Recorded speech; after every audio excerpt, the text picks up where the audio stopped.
Halo, balik lagi sama Christine buat bahas tentang buku From Zero to Survive, oke?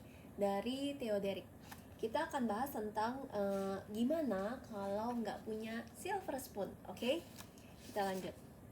Ngomongin soal perjalanan Theoderic yang mulai dari bawah, tapi nggak bawa-bawa amat dalam artian tanpa warisan kuliah patungan, bisa sekolah karena pengurangan uang sekolah, sampai akhirnya bisa pegang 100 juta pertama di usia 22. Ada beberapa hal yang menurut Theo penting banget buat di-share. Ini pelajaran yang dia dapat dari pengalaman pribadi dan mungkin bisa relate buat kalian yang ngerasa hidupnya gak lahir di keluarga kaya atau gak dikasih silver spoon. Jadi gimana caranya buat mengubah nasib? Nomor 1, jangan gengsi. Menurut dia, ini paling krusial. Gengsi itu bener-bener penghambat utama. Kenapa? Karena si Theo ini percaya kalau lu sukses, orang bakal otomatis respect. Tapi kalau lu belum punya apa-apa dan sok-sokan seolah udah punya semuanya, orang gak akan respect sama itu. Itu pelajaran yang penting banget yang dia pelajarin sepanjang jalan. Respect itu di-earn. Gak bisa lu paksain atau lu pura-pura punya. Jadi turunin dulu gengsi lu, karena kalau enggak, lu gak akan bisa leverage ke level berikutnya. Nomor 2, tetap punya kelas. Setelah lu bisa ngalahin gengsi, bukan berarti hidup lu harus full hard sell. Si Theo juga belajar bahwa kalau lu terlalu maksa jualan ke orang-orang, misalnya tiap hari mepet buat prospek atau nawarin barang atau jasa terus-terusan, beli barang gue dong, ayo dong, orang malah jadi malas. Kita harus tahu batasnya, cari balance-nya antara nggak gengsi dan tetap punya kelas. Karena kalau lu terlalu ngotot hard sell, orang nggak akan nyaman buat bangun network sama lu. Si Theo ini dulu belajar hal ini waktu kuliah di Prasmul. Karena dia kan datangnya dari background yang biasa-biasa aja, jadi dia harus belajar gimana caranya untuk berinteraksi sama orang-orang yang punya latar belakang lebih tinggi. Dia bisa tetap gak gengsi, tapi jangan sampai lu kehilangan respect atau kesan profesional. Yang ketiga, sadar resources. Maksudnya, kita semua punya keterbatasan, tapi kita juga pasti punya sesuatu yang bisa diandalkan.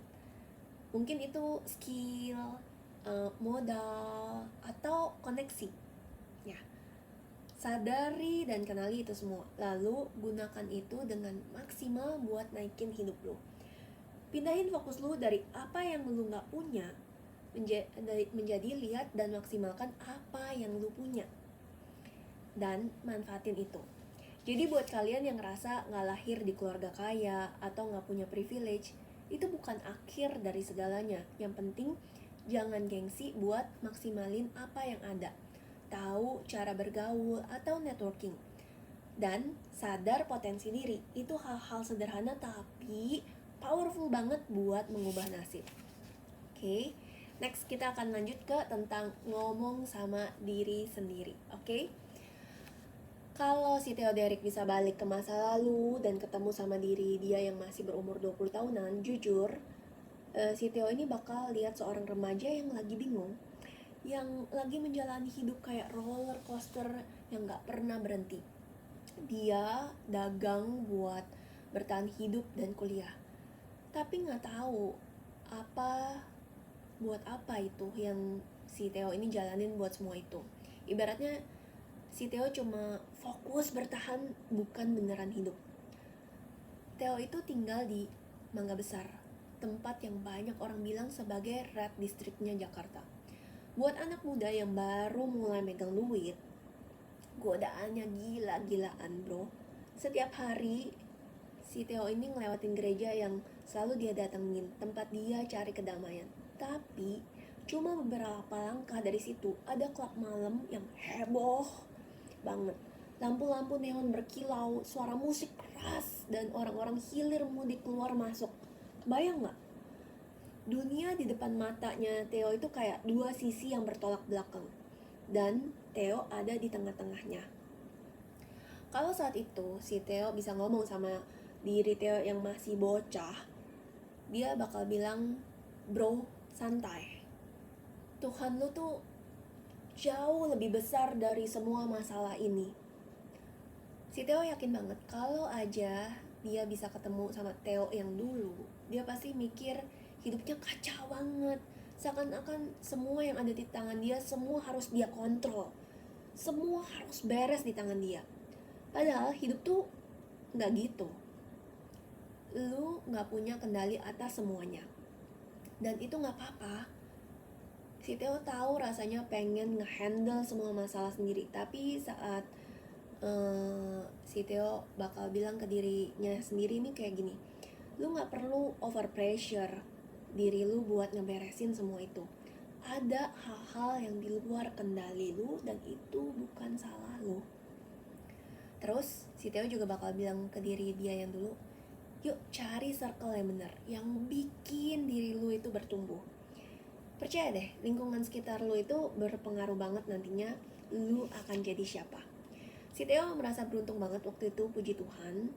Dia punya komunitas di gereja yang ngejagain si Theo ini buat gak terjerumus lebih jauh. Bayangin kalau dia gak punya itu.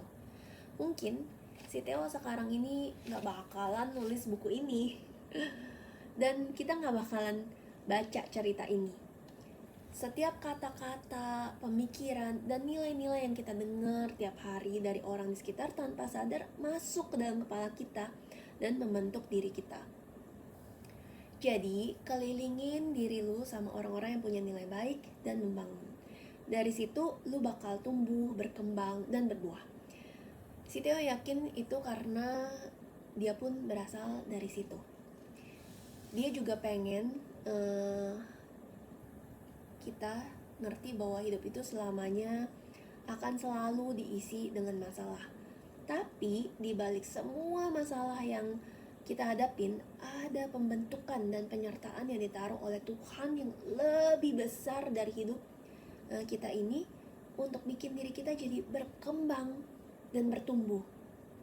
Jangan pernah merasa kita itu sendirian.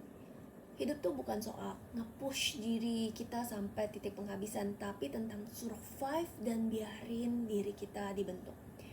Kita juga harus punya sesuatu atau sosok atau seseorang atau nilai hidup yang positif yang nguatin diri kita, dan disitulah komunitas kita bakal berperan besar.